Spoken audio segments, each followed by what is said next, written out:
എല്ലാവർക്കും നമസ്കാരം. മയസ്റ്റാറ്റിലേക്ക് സ്വാഗതം. അത്തം നക്ഷത്രക്കാർക്ക് ഈ വരുന്ന ഒക്ടോബർ 2024 എങ്ങനെയാണ് നമുക്ക് നോക്കാം. അതിലേക്ക് കിടക്കുന്നതിന് മുമ്പ് പ്രൈവറ്റ് കൺസൾട്ടേഷൻ താല്പര്യമുള്ളവരാണെങ്കിൽ അതിന്റെ ഡീറ്റെയിൽസ് ആ ഡിസ്ക്രിപ്ഷനിലുണ്ട്, നോക്കാവുന്നതാണ്. നമുക്ക് റീഡിങ്സിലേക്ക് കിടക്കാം. അത്തം നക്ഷത്രക്കാർക്ക് ഈ വരുന്ന ഒക്ടോബർ 2024 എങ്ങനെയാണ് എന്ന് നോക്കാം.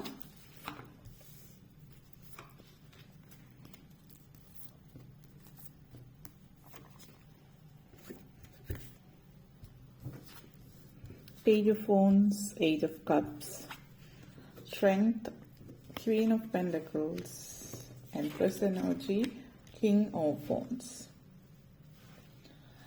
അത്തം നക്ഷത്രക്കാരെ സംബന്ധിച്ചിടത്തോളം ഈ ഒരു മാസം വളരെയധികം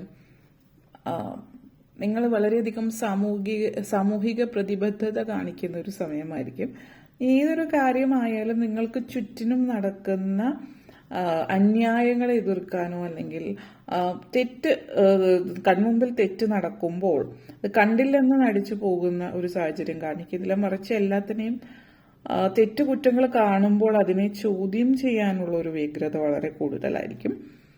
അത് ഇപ്പൊ ഏത് സാഹചര്യത്തിലാണെങ്കിലും. അപ്പോൾ പലപ്പോഴും നമ്മൾ നിങ്ങളുടെ തന്നെ ജോലി സ്ഥലത്തോ അല്ലെങ്കിൽ മറ്റേതെങ്കിലും പൊതു സ്ഥലത്ത് വെച്ചിട്ടാവുമ്പോൾ പ്രതികരിക്കുന്ന ഒരു സാഹചര്യമുണ്ട്. അപ്പോൾ ഈ പ്രതികരിക്കുമ്പോൾ പ്രത്യേകം ശ്രദ്ധിക്കുക. അതൊരു എന്താ പറയുക, മിതമായിട്ടുള്ള രീതിയിൽ പ്രതികരിക്കാനായിട്ട് ശ്രമിക്കുക.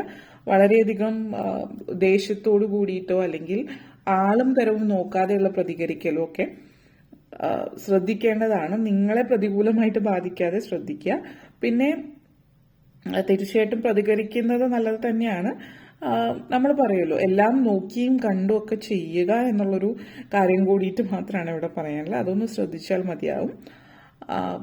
ഭയങ്കരമായിട്ട് പ്രതികരിക്കുന്ന ഒരു വ്യക്തിയാണ് നിങ്ങളെങ്കിൽ ഈ ഒരു മാസം എന്തിനും ഏതിനും പ്രതികരിക്കുന്നത് ഒഴിവാക്കിയാൽ നല്ലതായിരിക്കും.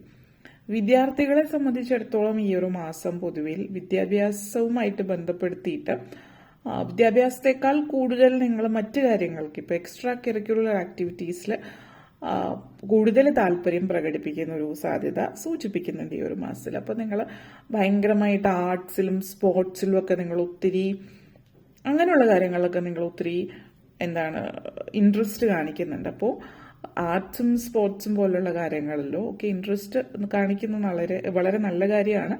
പക്ഷെ പഠിത്തത്തിൽ ഉഴപ്പാതിരിക്കാൻ ശ്രദ്ധിക്കുക. അപ്പോൾ മറ്റുള്ള കാര്യത്തിൽ താല്പര്യം കൂടുതലാകുമ്പോൾ പഠിത്തം ഒന്നും ഉഴപ്പി പോകാൻ ചാൻസ് ഉണ്ട്. അത് ഒഴിവാക്കിയാൽ നന്നായിരിക്കും. പഠിത്തം ഉഴപ്പാതിരിക്കാനായിട്ട് നിങ്ങൾ പ്രത്യേകം ശ്രദ്ധിക്കുക. അപ്പോൾ അതേപോലെ തന്നെ പുതിയ പഠിത്തം ഇടയ്ക്ക് വെച്ച് നിർത്തി. നിങ്ങളിപ്പോൾ ജോലിയിലാണ്, പക്ഷെ നിങ്ങൾക്ക് ഇനിയും പഠിക്കണമെന്നുണ്ട്. സാഹചര്യവശാൽ നിങ്ങൾ തൽക്കാലം ജോലിയിൽ കയറിയതാണ് എങ്കിൽ പഠിക്കാനുള്ള ഒരു അവസരം നിങ്ങൾക്ക് വരുന്നുണ്ട്. ചില ആളുകൾ ഈവനിങ് കോഴ്സസോ അല്ലെങ്കിൽ കുറച്ച് നാളത്തേക്ക് നിങ്ങൾ കുറച്ച് സമ്പാദിച്ചു, ഇനി അത് ഉപയോഗിച്ചിട്ട് നിങ്ങൾ പഠിക്കുക, കുറച്ചും കൂടി നല്ലൊരു പൊസിഷനിലേക്ക് എത്താൻ. അങ്ങനെ ഒരു തീരുമാനത്തിലേക്ക് പോകണമെന്ന് ചിന്തയിൽ നിൽക്കുന്നവർക്ക് സാധ്യമാകുന്ന ഒരു സമയമാണ്. വിദ്യാഭ്യാസം വീണ്ടും പുനരാരംഭിക്കാൻ സാധ്യത ഈ ഒരു മാസത്തിൽ കാണിക്കുന്നുണ്ട്, വിദ്യാഭ്യാസം ഇടയ്ക്ക് നിർത്തിയിട്ടുള്ളവരാണെങ്കിൽ. അതേസമയം തന്നെ എയ്റ്റ് ഓഫ് കപ്സ് എനർജിയാണ്. ചില കാര്യങ്ങൾ നിർത്തിയിട്ട് പോകാൻ ഉള്ള സാഹചര്യം ഇവിടെ കാണിക്കുന്നുണ്ട്. ഇടയ്ക്ക് വെച്ച് ചിലതൊക്കെ നിർത്തി പോകുന്ന ഒരു സമയം. അപ്പം അത് നിങ്ങളുടെ ഓരോരുത്തരുടെയും ജീവിത സാഹചര്യം അനുസരിച്ചിട്ട് വ്യത്യാസപ്പെട്ടിരിക്കും. ഇരുന്നാലും നിങ്ങളുടെ ജീവിതത്തിൽ ചില കാര്യങ്ങൾ നിങ്ങളിപ്പോൾ മുന്നോട്ടേക്ക് കൊണ്ടുപോയിക്കൊണ്ടിരിക്കുന്ന ചില കാര്യങ്ങൾ ഇടയ്ക്ക് പാതി വഴിയിൽ നിർത്തി പോകുന്നു എന്നുള്ളത് ശരിക്കും നിങ്ങളെ സംബന്ധിച്ചിടത്തോളം ഉള്ള ഒരു കാഴ്ചപ്പാടാണ്. പക്ഷെ അത് നിങ്ങൾക്ക് അത് ഒരു തരത്തിൽ പറഞ്ഞാൽ അതൊരു എക്സ്പീരിയൻസ്, ഒരു അനുഭവം മാത്രമാണ്. അത് നിങ്ങളെ പലതും പഠിപ്പിച്ചിട്ടുണ്ട്. ഇപ്പോൾ നിങ്ങൾക്കത് മനസ്സിലാകുന്നുണ്ടാവില്ല. മുന്നോട്ടേക്ക് പോകുമ്പോൾ നിങ്ങളുടെ ജീവിതത്തിൽ പ്രാവർത്തികമാക്കാൻ പറ്റിയ പലതും നിങ്ങൾ അതിൽ നിന്ന് പഠിച്ചിട്ടുണ്ടാവണം. അതായിരുന്നു ആ ഒരു കാര്യത്തിന്റെ നിയോഗം.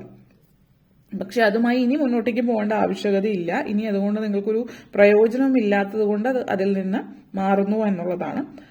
നമ്മളെ സംബന്ധിച്ചിടത്തോളം നമ്മൾ നോക്കുമ്പോൾ ഒരു കാര്യം തുടങ്ങിയത് പൂർത്തിയാക്കിയിട്ടില്ല എന്നുള്ളതാണ്. അത് പൂർത്തിയാക്കുക എന്നുള്ളതായിരുന്നില്ല നിങ്ങളുടെ നിയോഗം. മറിച്ച് ആ വഴിയിലൂടെ സഞ്ചരിക്കുമ്പോൾ നിങ്ങൾ അറിയേണ്ടതും പഠിക്കേണ്ടതുമായിട്ടുള്ള കാര്യങ്ങൾ പഠിച്ച് മുന്നോട്ടേക്ക് നിങ്ങളുടെ ജീവിതത്തിന്റെ മറ്റു മേഖലകളിൽ അത് പ്രാവർത്തികമാക്കുക എന്നുള്ളതായിരുന്നു. അപ്പോൾ അങ്ങനെ ഒരു സാഹചര്യം. അതുകൊണ്ട് ചില കാര്യങ്ങൾ ഇടയ്ക്ക് വെച്ച് നിർത്തി പോകാൻ സാധ്യതയുണ്ട്. അപ്പൊ അതിന്റെ നിയോഗം ഇതാണെന്ന് നിങ്ങൾ മനസ്സിലാക്കുക എന്നുള്ളത് മാത്രമാണ് പറയാനുണ്ടായിരുന്നത്. അപ്പോൾ അത് ഒന്ന് ശ്രദ്ധിക്കുക. ഓക്കെ, അത് മനസ്സിലാക്കുക അത്രമാത്രം. പിന്നെ സ്ട്രെങ്ത് കാർഡാണ് ഇവിടെ. 8 of cups energy strength card. ഈ പറയുന്ന പോലെ വിട്ടുകളയേണ്ടത് വേണ്ടാത്തത് അല്ലെങ്കിൽ നിർത്തേണ്ടത്, വിട്ടുകളയേണ്ടതൊക്കെ വിട്ടുകളയാനുള്ള ഒരു മനഃശക്തി നിങ്ങൾക്ക് ഉണ്ടാവേണ്ടത് അനിവാര്യമാണ്. ഇവിടെ പല കാര്യങ്ങൾ, ചില കാര്യങ്ങൾ നിങ്ങൾക്ക് മനസ്സുകൊണ്ട് നിങ്ങൾക്ക് എന്തുകൊണ്ടും വിട്ടുകളയാൻ പറ്റാത്തത് വിട്ടുകളയാനുള്ള ഒരു മാനസിക ധൈര്യം നിങ്ങളിലേക്ക് വരുന്നു എന്നുള്ളതാണ്. ഇവിടെ മറ്റു ചിലരെ സംബന്ധിച്ചൊരു ചില ബന്ധങ്ങളിൽ വിള്ളൽ വരുന്നതായിട്ട് കാണിക്കുന്നുണ്ട്. അപ്പോൾ വിവാഹമോചനമോ അല്ലെങ്കിൽ പ്രണയം, ബ്രേക്കപ്പ് സംഭവിക്കുന്നുണ്ടാവാം പ്രണയത്തില്. അങ്ങനെയുള്ള പ്രണയ നൈരാശ്യം പോലുള്ള കാര്യങ്ങൾ സംഭവിക്കുന്നുണ്ടാവും. മനസ്സിനെ ഉലയ്ക്കുന്ന ചില കാര്യങ്ങൾ ജീവിതത്തിൽ സംഭവിക്കുന്നുണ്ട്. അത് ഈ ഒരു മാസം ഒറ്റയടിക്ക് സംഭവിക്കുന്നതല്ല, നിങ്ങൾക്ക് അറിയാം. നിങ്ങൾ ഓൾറെഡി തന്നെ ആ ഒരു വഴിയിലൂടെയാണ്. അത് ആ ഒരു ബന്ധത്തിൽ ഒരു ഉലച്ചിൽ വന്നിട്ടുണ്ട്. പക്ഷെ എവിടെയോ ഒരു ഹോപ്പ് ഉണ്ടായിരുന്നു, ഒരു പ്രതീക്ഷ. പക്ഷെ ഈ ഒരു മാസത്തിൽ അങ്ങനെയല്ല. ആ ഒരു ബന്ധം അവസാനിക്കുകയാണെന്ന് നിങ്ങൾ മനസ്സിലാക്കുന്ന ഒരു സിറ്റുവേഷൻ ആവാം. എന്ന് വെച്ചിട്ട് നല്ല രീതിയിൽ ബന്ധം മുന്നോട്ടേക്ക് പോയിക്കൊണ്ടിരിക്കുന്നവർക്ക് പ്രശ്നങ്ങളൊന്നുമില്ല. ഇത് നിങ്ങൾക്ക് ഓൾറെഡി ആ ബന്ധത്തിൽ ഒരു പ്രശ്നമുണ്ട് എന്ന് മനസ്സിലാക്കിയിട്ടുള്ള ഒരു സാഹചര്യമാണ്. അതേപോലെ തന്നെ ചില ആളുകളെ സംബന്ധിച്ച് മറ്റുള്ളവരെ അനാവശ്യമായിട്ട് പ്രകോപിപ്പിക്കാൻ ശ്രമിക്കാതിരിക്കുക കേട്ടോ. കാരണം ഇവിടെ നിങ്ങൾ പുറത്ത് കാണും വളരെ സൗമ്യമായിട്ട് പെരുമാറുക, വളരെ പാവമായിട്ടിരിക്കുന്ന വ്യക്തികൾ. അങ്ങനെയുള്ളവരെ ചിലപ്പോൾ നിങ്ങളുടെ ജീവിതത്തിൽ നടക്കുന്ന പ്രശ്നങ്ങളുമുണ്ട്, മറ്റുള്ളവരുടെ അടുത്തായിരിക്കും അത് തീർക്കുന്നത്. അപ്പോൾ ഇങ്ങനെയുള്ള ചില ആളുകളുണ്ടാവും. അവരുടെ ഉള്ളിന്റെ ഉള്ളിൽ, നമ്മൾ പറയില്ല ഉള്ളിൽ ഉറങ്ങിക്കിടക്കുന്ന സിംഹം എന്ന് പറയുന്ന പോലെ, ഉള്ളിന്റെ ഉള്ളിൽ ആ ഒരു ദേഷ്യമുള്ള ഒരു വ്യക്തി ഉണ്ടാവും. അവരൊരിക്കലും അത് പുറത്ത് കാണിച്ചിട്ടുണ്ടാവില്ല.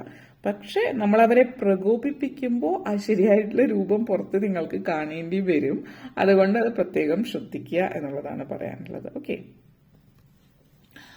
ക്വീൻ ഓഫ് പെന്റക്കിൾസ് എനർജിയാണ്. ക്വീൻ ഓഫ് പെന്റക്കിൾസ് എനർജി ഇവിടെ സൂചിപ്പിക്കുന്നത് ലൈഫിൽ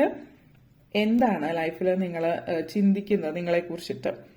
അതായത് നമ്മൾ പലപ്പോഴും ജീവിതത്തിൽ ഞാൻ എന്താണ് എന്നുള്ളത് ഓരോരുത്തരുടെയും ഉള്ളിൽ ആഗ്രഹം ഉണ്ടായി. ഇനിയിപ്പോൾ നിങ്ങളൊരു ഹൗസ് വൈഫ് ആണെങ്കിലും, നിങ്ങൾ ജോലി ചെയ്യാത്തൊരു വ്യക്തിയാണെങ്കിലും ഒക്കെ, റിട്ടയർ ആയിട്ടുള്ള വ്യക്തിയാണ്, അതായത് ഇത് ജോലി തൽക്കാലം ഇല്ല, അതായത് സാമ്പത്തികമായിട്ട് നിങ്ങളുടെ ഭാഗത്ത് വരുമാനമായിട്ട് ഒരു സാലറി ആയിട്ട് കിട്ടുന്നില്ലാത്ത വ്യക്തികളെ സംബന്ധിച്ച് നിങ്ങളൊരു വരുമാന മാർഗം തേടുന്നുണ്ട്, നിങ്ങൾ സ്വന്തമായിട്ട് അധ്വാനിക്കുന്നുണ്ട്. അതിനുള്ളൊരു അവസരം നിങ്ങൾക്ക് ഇൻഡിപെൻഡന്റ് ആയിട്ട് സ്വതന്ത്രമായിട്ട് സാമ്പത്തിക ഭദ്രത ഉണ്ടാക്കാനായിട്ട് നിങ്ങൾക്ക് പറ്റുന്നു എന്നുള്ളതാണ്. അപ്പോൾ അങ്ങനത്തെ ഒരു സിറ്റുവേഷൻ ഇവിടെ ചില ആളുകളെ സംബന്ധിച്ച് ജോലി ഇല്ലാത്തതിന്റെ പേരിൽ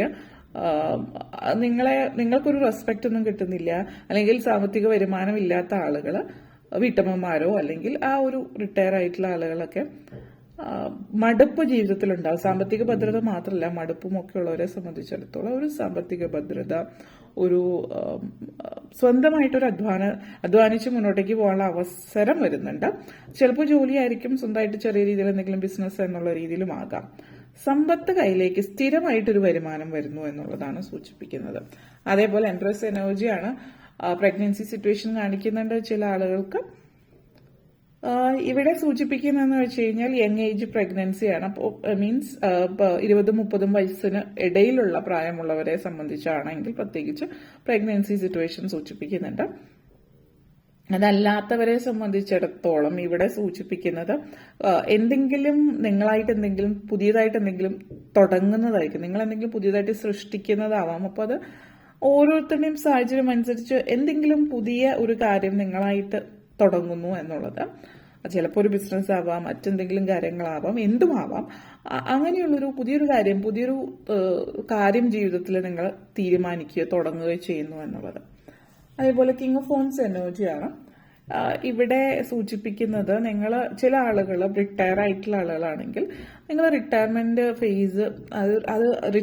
ഫേസ് ആസ്വദിക്കാൻ യാത്രകൾ അങ്ങനെയുള്ളതിനേക്കാൾ കൂടുതൽ ചില ആളുകൾ അവർക്ക് ജോലി ഇല്ലാതെ അതായത് വെറുതെ ഇരിക്കാൻ ഇഷ്ടപ്പെടാത്ത ആളുകളെ സംബന്ധിച്ചിടത്തോളം നിങ്ങൾക്ക് റിട്ടയർ ആയത് കഴിയുമ്പോഴും ഒരു ജോലി ലഭിക്കുന്നുണ്ട്. അതൊരു വരുമാനത്തെക്കാൾ കൂടുതൽ നിങ്ങൾ ആഗ്രഹിക്കുന്ന എന്തെങ്കിലും എൻഗേജ് ആയിട്ടിരിക്കുക എന്ന് ചിന്തിക്കുന്നവർക്ക് അതിനുള്ളൊരു അവസരം, അതായത് ഒരു ജോലി എന്നുള്ള രീതിയിൽ എൻഗേജ് ആയിട്ടിരിക്കാൻ പറ്റുന്ന ഒരു കാര്യം നിങ്ങൾക്ക് ലഭിക്കുന്നുണ്ട്. അപ്പോൾ സ്ഥിരമായിട്ടൊരു ഓഫീസിൽ പോയി വരിക എന്നുള്ളൊരു കാര്യം, അത് നിങ്ങൾക്ക് സന്തോഷം തരുന്ന ഒരു കാര്യമായിട്ട് ഇവിടെ സൂചിപ്പിക്കുന്നുണ്ട്. ഓക്കെ, അപ്പോൾ ഇത്രയും കാര്യങ്ങളാണ് പറയാനുണ്ടായിരുന്നത്. നിങ്ങൾക്ക് വീഡിയോ ഇഷ്ടപ്പെട്ടുവെങ്കിൽ ലൈക്ക് ചെയ്യാനും ഷെയർ ചെയ്യാനും കമന്റ് ചെയ്യാനും സബ്സ്ക്രൈബ് ചെയ്യാനും മറക്കരുത്.